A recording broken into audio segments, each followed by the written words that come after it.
Каква да бъде маркетинговата ни стратегия при стартиране на един бизнес? Хубаво е, след като дадем 2000 часа в изграждане на бизнеса, да сме осигурили няколко неща. Да имаме сайт, да имаме социални мрежи, да сме направили различните платформи, да имаме качено съдържание в тези платформи. Да качваме редовно. Това няма да стане от ден едно, но от ден едно, аз, когато стартирам бизнес, взимам един сайт, започвам да изграждам социалните мрежи и малко по малко надграждам.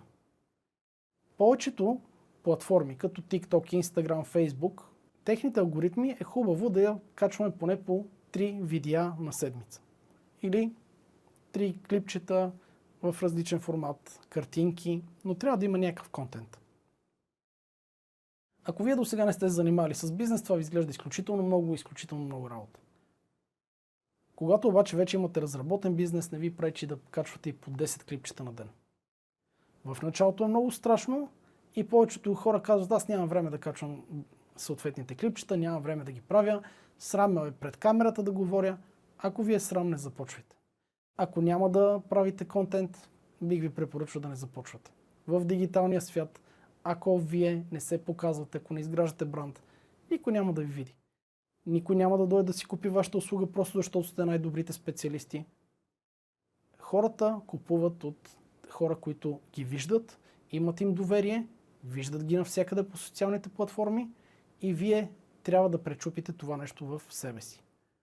Така че, за първите 2000 часа, социални мрежи, хубаво е да има някакъв сайт, не е задължително да бъде изключително сложен. Не е задължително да бъде с много функционалности. Но нека сайта ви да бъде едното място, където хората идват, за да се възползват от вашите продукти или услуги. Това означава, че всичките социални платформи ще водят към този сайт. Ще има описание на вашите продукти. В сайта може да направите блог, ако искате. Хубаво е да имате YouTube канал, където да качвате също клипчетата си. Instagram, Facebook, TikTok, X.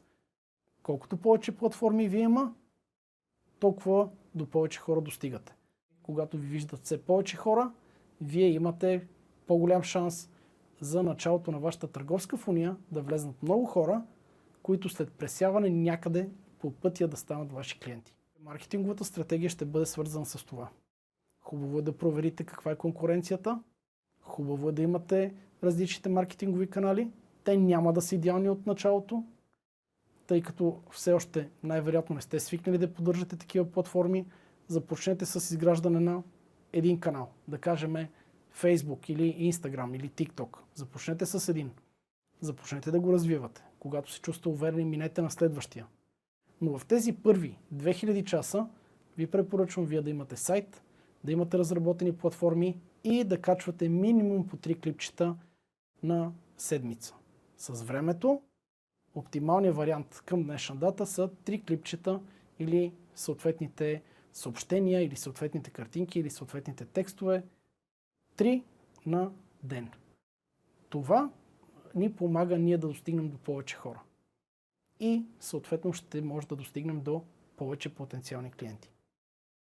Това е нещо, което трябва да направим още в първите 2000 часа, които ние даваме.